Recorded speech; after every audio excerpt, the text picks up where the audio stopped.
영화 파묘의 중반부를 넘어서면서 관객들을 가장 충격에 빠뜨린 설정은 바로 일제가 한반도의 전기를 끊기 위해 이 명산마다 쇠말뚝을 박았다는 풍수 침략설입니다. 영화 속에서는 이 쇠말뚝이 단순한 쇠 막대기가 아니라 이 거대한 일본 무장의 몸 안에 박힌 철침으로 묘사되면서 이 초자연적인 힘을 발휘하죠. 하지만 실제 역사와 학계의 분석은 영화와는 사뭇 다른 양상을 보입니다.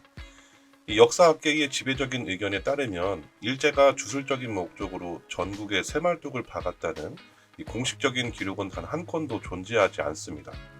우리가 흔히 알고 있는 쇠말뚝의 실체는 이 대부분 1910년대 일제가 실시한 이 토지조사 사업을 위한 삼각점이나 이 측량용 표식이었던 경우가 많습니다.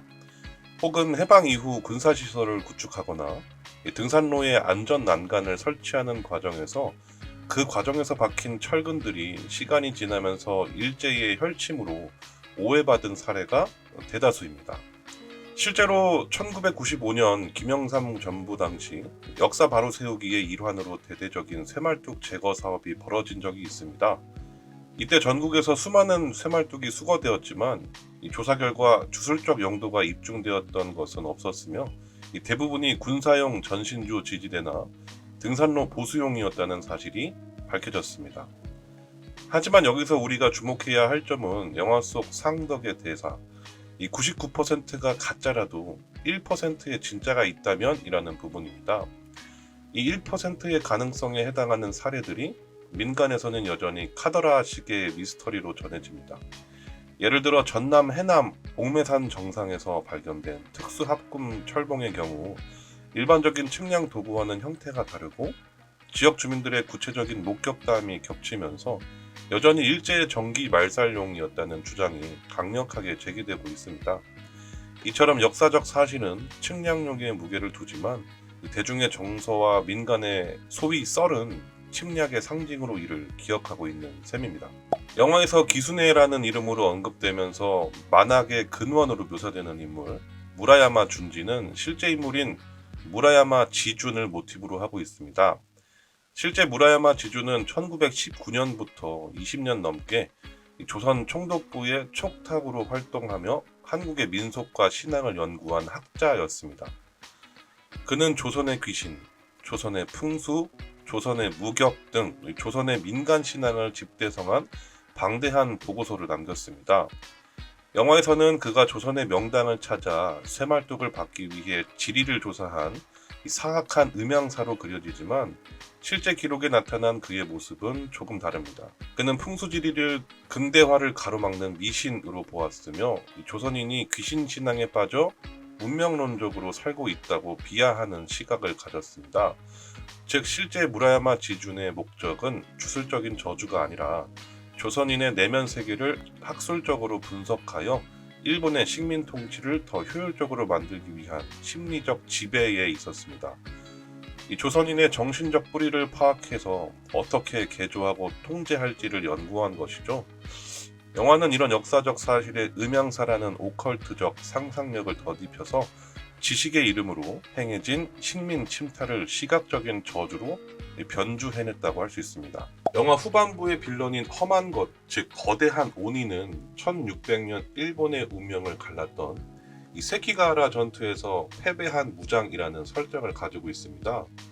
영화 속 오니가 입은 갑옷과 투구에는 거대한 진해 장식이 달려 있는데 이는 역사적으로 실존했던 고증에 기반한 것입니다. 일본 전국 시대의 무장들은 투구에서 진해 문양을 즐겨 사용했습니다. 이 진해는 뒤로 물러나지 않고 오직 앞으로만 전진하는 특성이 있어서 이 무사들 사이에서 불태전, 즉 결코 후퇴하지 않는 이 용맹함의 상징으로 통했기 때문입니다. 특히 비샤몬텐이라고 불리는 이 다문천왕의 전령으로 여겨지기도 했습니다. 여기서 재미있는 역사적 사실은 영화 속 오니가 스스로를 쇼군이라 칭하거나 주변에서 그렇게 불리는 장면입니다.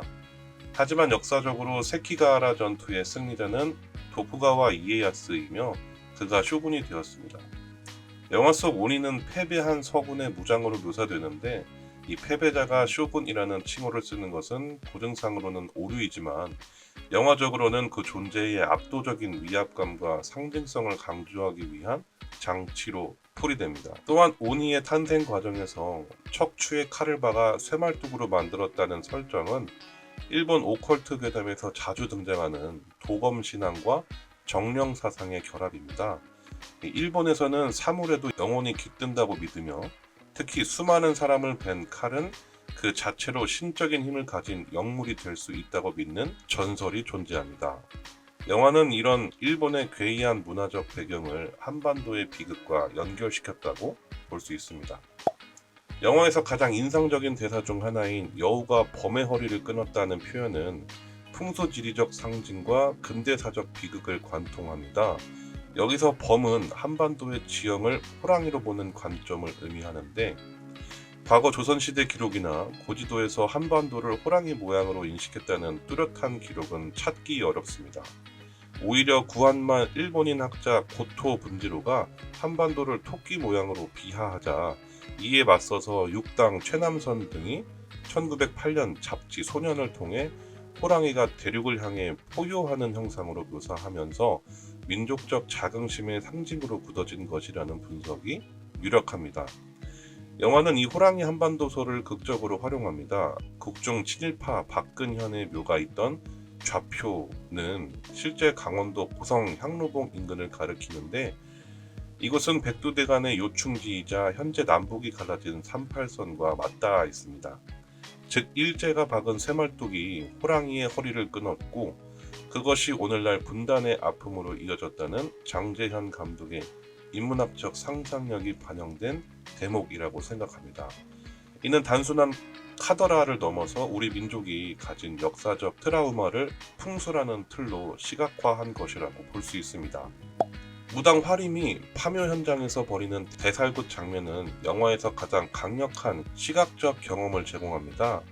이 장면은 민속학적으로 상당히 높은 수준의 고증을 거친 것으로 평가받습니다. 실제 무속에서 대살굿 혹은 타살구능굿은 짐승의 피를 흘려 신령의 노여움을 풀고 재앙을 막는 의식입니다. 이때 짐승이 인간의 애군을 대신 받는다는 대수대명의 원리가 작용합니다.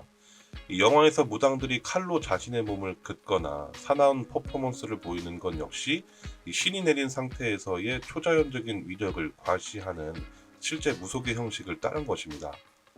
다만 이 과정에서 한 가지 실제 논란이 있었습니다.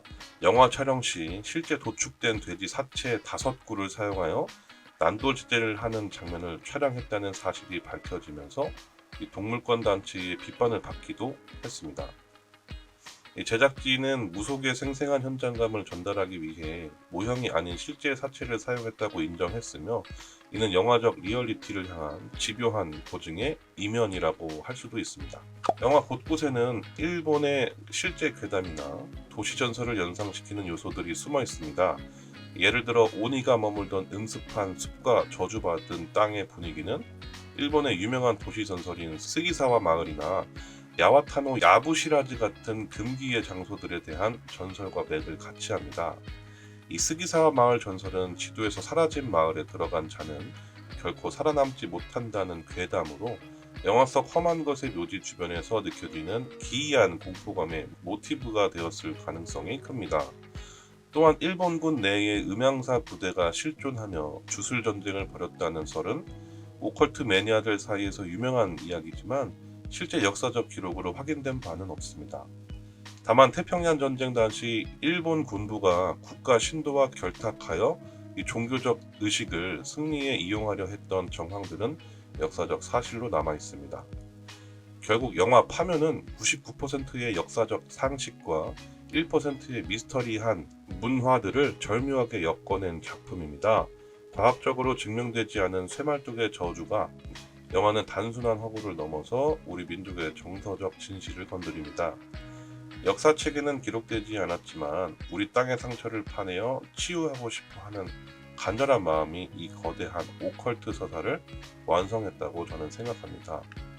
오늘 분석해드린 영화 속 설정과 실제 역사의 차이점을 통해 이 파묘라는 작품이 가진 깊은 함의를 다시 한번 되새겨보시길 바랍니다.